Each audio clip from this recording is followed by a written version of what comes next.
Hello, welcome to this part. Something I forgot to mention last time. This is Bison is the one that you go to if you pick the A route. If you had gone the B route, you would go here to some Sufferer place. That's where you would get Orson, the archer that you get through that route. But instead you encounter him much later with this route. Now, moving on to this one. Like I mentioned last time, you'd think she probably would have mentioned something along the lines of, hey, you know, these people are just coming for a visit, they helped, don't kill them.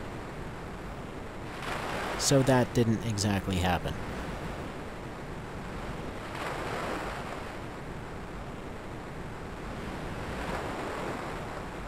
See, everyone's a bit absent-minded in this.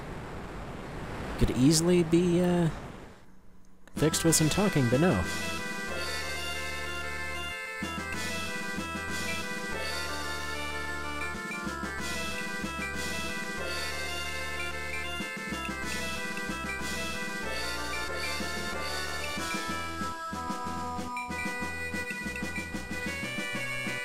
So, considering the music that's actually in this, this is one of the ones that I kind of like a little bit. I guess it needs a little bit of work, but it has its own thing to it.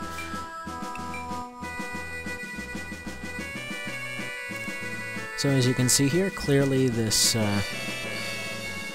this is made for fighting mostly in the water.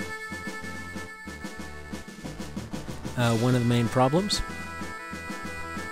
is, if you see right here, all of them have this lullaby ability, which puts your people to sleep until something hits them. It's pretty rare that they quickly wake up. Usually it takes 3 or 4 turns, and by then they probably will be dead. These guys right here have an attack that takes up 2 panels, kind of a special. It's that strangling thing. And they are mostly just tanks. They don't move very far, but you kind of got to go over there to take out their leader. It's usually best to just take out all these guys and then take out the leader, because she will just run to the back and start heal spamming herself. Now, there are a few hidden things here. Let's see.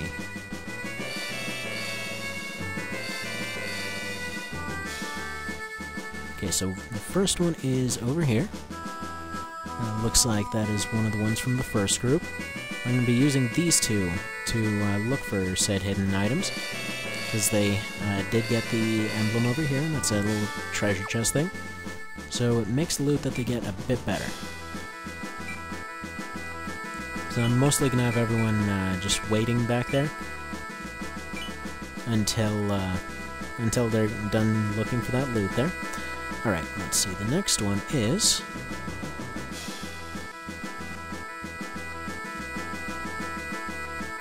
7, 8, 9, 10. There's another one. Another one of the random ones from the first group. Okay, next one is at 16-1. So 1, 2, 3, 4, 5, 6, 7, 8, 9, 10. Okay, so it's going to be over here. And that is an Ice Blade every time. The next one is one from the third group. 1, 2, 3, 4, 5, 6, 7, 8. And that's going to be over here. That is going to be from the third group. So, moving on.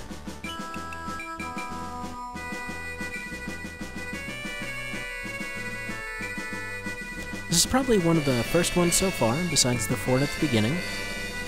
I just kind of consider them to be laid out areas and fort areas. The forts are the ones that are usually going to require more actual strategy to them, more teamwork between your people, and the other ones are mostly going to be kind of just exchanging hits until someone dies, and then just having people retreat for a little while.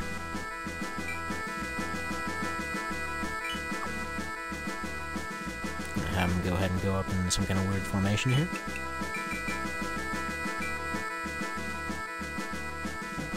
So for this turn, they're just going to wait over here. As far as their singing ability, it's not much of a worry the first few turns. It takes 25 points to use.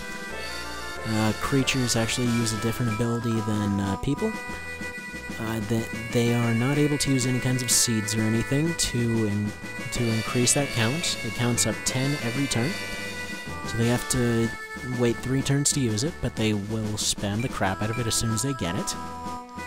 And Ariel, who's the leader there, not sure if that was supposed to be a pun or not, has one that's area of effect. So if you have anyone that's kind of in a clustered in a cross-shape area, as per the usual area of effect in most of these types of games, they have a very high chance of all falling asleep.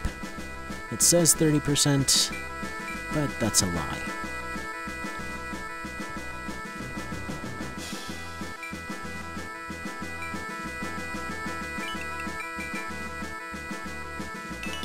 Okay, got a bow, that sucks.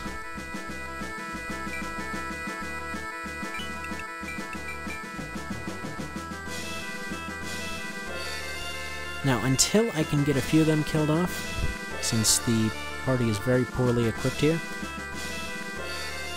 the best idea is usually to try and have everybody kind of take over this area right here. So I'm going to have everyone kind of flanking around the side here, while I'm going to have the 2 treasure hunters go around the other side.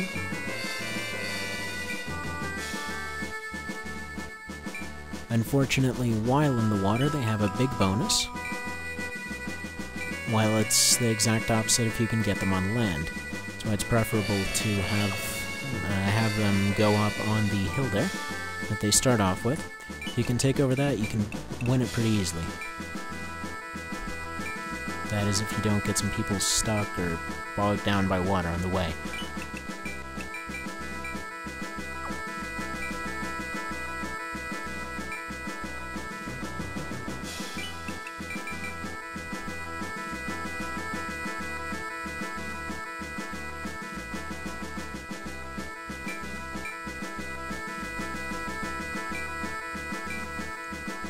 So for most of the rest of the game, those fairies are usually just given bows and crossbows. They're just there to be annoying. You can't hit them, and they don't really do much to worry about, so you can't really complain. So they're kind of the leaky pipe in a public area.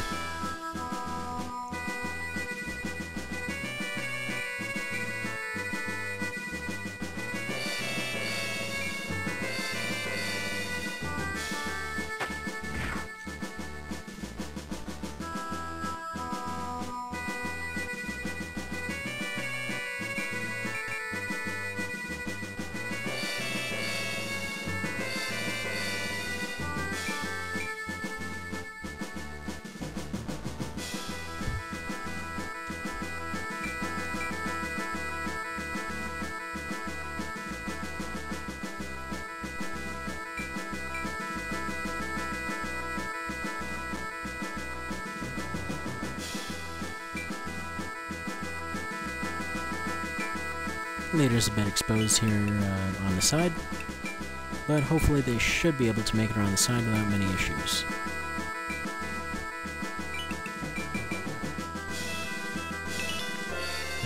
More crappy items.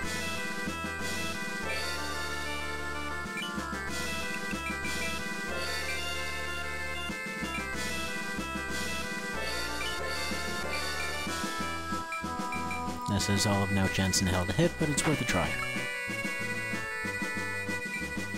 And what's surprising is that they're actually giving the opportunity to take over this little area. This may not hit. Actually, figured that the range would be too far.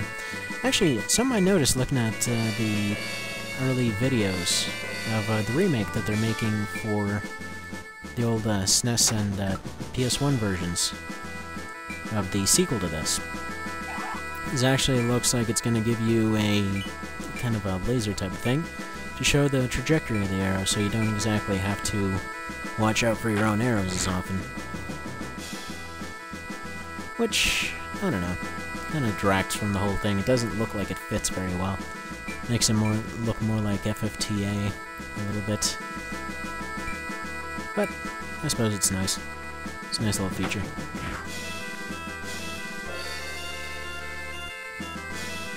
I guess that kind of gives this what little suspense it has.